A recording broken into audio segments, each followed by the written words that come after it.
Live from our 7 Tasmania studios, your nightly news with Rachel Williams begins now. Good evening, everyone. Counting is finally underway for the 2 upper house elections in the state's north and south. After a 3-month coronavirus delay, voters have had their say on who should hold power in the divisions of Huon and Rosevears. But an overwhelming number of postal ballots will likely mean a long wait to find out who the official winners are. Sanitiser instead of snags. No long lines, all voting shoulder to shoulder. At polling stations, X marked the spot as Tasmanian democracy pushed past a global pandemic. In Huon, Robert Armstrong is facing 5 challenges from the Greens, the Shooters and Fishers, 3 Independents and Labor. He's not fazed by the competition. Last time the Liberals ran a candidate, Labor didn't. This time Labor's running the candidate, Liberals don't. So, that's politics and that's democracy. Labor candidate GP Bastian Seidel has campaigned heavily on health. People I'm speaking to are saying they're really been taken for granted. They feel they've been missing out over the years. And that's about health services. It's about ambulance response times. Rosevears is also in a 6-way tussle following the retirement of independent MLC Kerry Finch. Former Launceston Mayor Janie Finlay has used the COVID delay to convince voters to keep the seat away from the major parties. And they really get why it's important that the upper house is independent, and so I'm in one way grateful to have had longer to help deliver that message. Former newsreader Jo Palmer was also casting her ballot as the Liberals candidate. I know that I am 100% entrenched in this community, and I know that I would be able to serve the people of Rosevears brilliantly. The Greens, Labor and 2 other independents are also in the race. David Fry is looking to revive his political career after serving as a Liberal MP in the 2000s. The upper house is a house of review, and you need people with a common sense and objective view on the legislation that's coming through. Otherwise, all you're going to get is a rubber stamp from either a government member or opposition from an opposition member. Roughly 50% of voters have already cast their ballots by post or pre-poll. Counting those will take longer. And with large fields and still 1,500 postal votes coming in from each of the divisions, we won't get a result until the end of the close of the postal voting period. That date is August 11, with preferences to be distributed afterwards. Sean McComish, 7 Tasmania News. Left without a job due to the pandemic, a Tasmanian musician is now busking on the streets to make ends meet. But Scott Haig says the pop-up performances are just as much about his mental health, determined not to be crushed by coronavirus. Back performing and putting on a brave face, but there's no doubt this year has been one of the hardest in Scott Haig's life. It was so jarring, so hard to comprehend. First, the coronavirus shutdown forced him out of his job as a live musician, then a much greater loss. I also lost my nan to pneumonia in that period, which was just so devastating.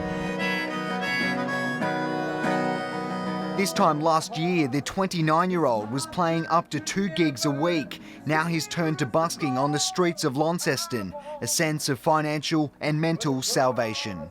More than just making ends meet, it's just getting out and connecting with people, because being isolated, you're locked up in your own head for a long time. Despite its challenges, isolation has proved productive. An album of original material is on the way, including one tune written specifically about the pandemic. Telling us to stay inside, if you go outside, you just might die. Scott is just one of hundreds in an industry crippled by COVID-19.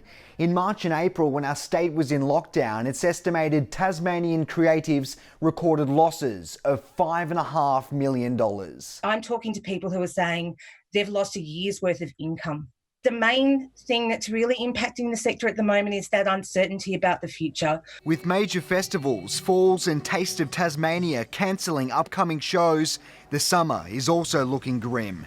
The arts industry, musicians, we really need people's support. Changing time. Garth Burley, 7 Tasmania News.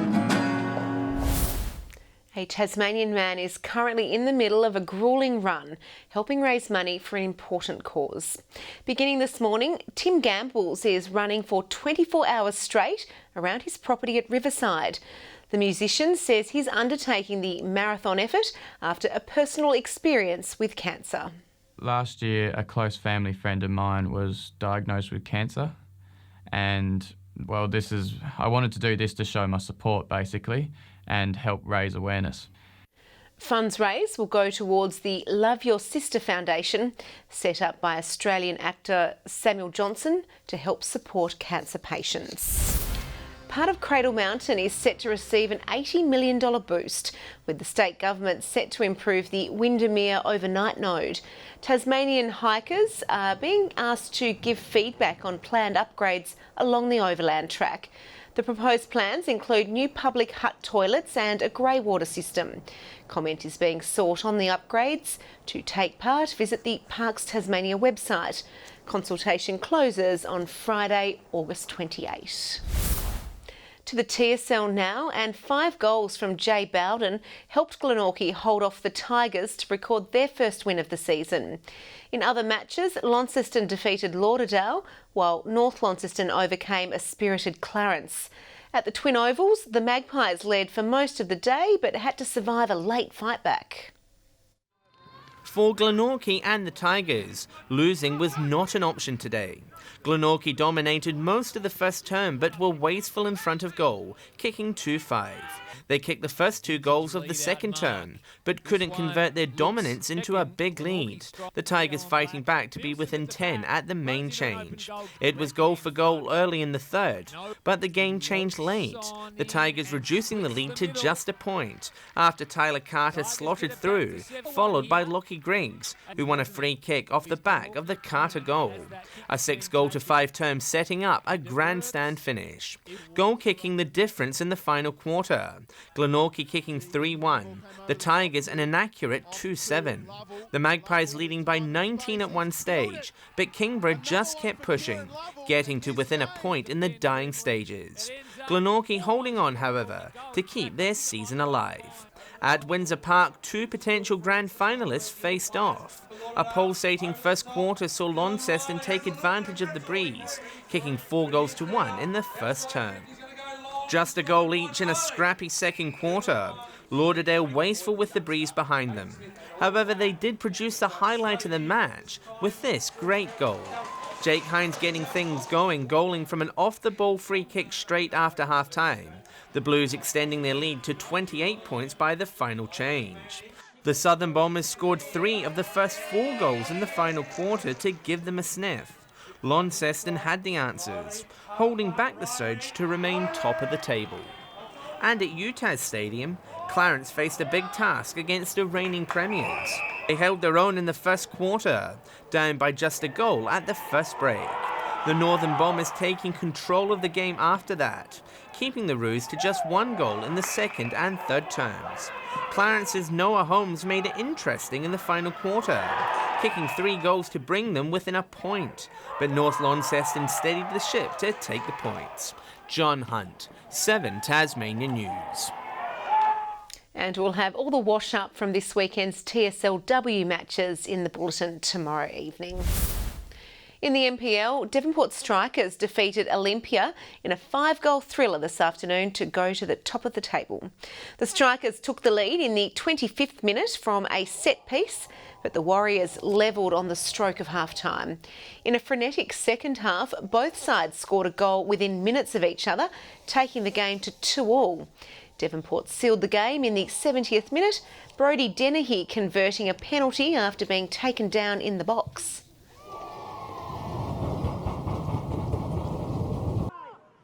Other match this afternoon, South Hobart fell to a third after a 3-1 loss to the Glenorchy Knights. In the Tasmanian Netball League, the Arrows defeated Karana by 19 goals in Hobart last night. Leading at every change, Arrows were too good for their opponents, winning 47 goals to 28.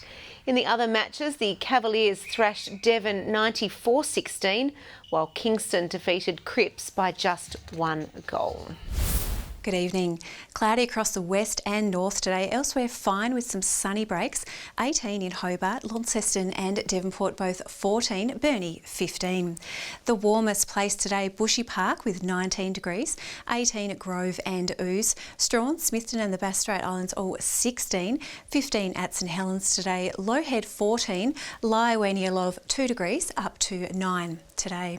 Mid to low level cloud about the north and west, high cloud clearing about the rest of the state. Further afield and patchy mid-level cloud clearing from eastern Victoria, mid to low cloud along the Queensland coast and through the Bight. To tomorrow's chart, and a cold front will cross Tasmania in the morning, followed by several troughs throughout the day. A high over eastern New South Wales will weaken. On the water tomorrow, in west to northwesterly winds at 10 to 20 knots, up to 35 knots about the central west and far south, with swells up to 4.5 metres. A gale warning has been issued from Tasman Island to Low Rocky Point and a strong wind warning for the central west coast. Sunday's forecast now, a possible late shower in Hobart 14, Richmond a fine day 14, a shower on the way for Ouse 12, 4 to 14 the range in Launceston, Devonport 13, Deloraine a shower possible 12 degrees. A cloudy one for Burnie tomorrow 13, Strahan showers increasing and Curry shower 14 there. St Helens and Swansea both 15 and fine. White Market cloudy day with 14 on the way. To the 3-day forecast now, and Monday showers clearing from the south and east with hail possible. Snowfalls lowering to 400 metres in the evening.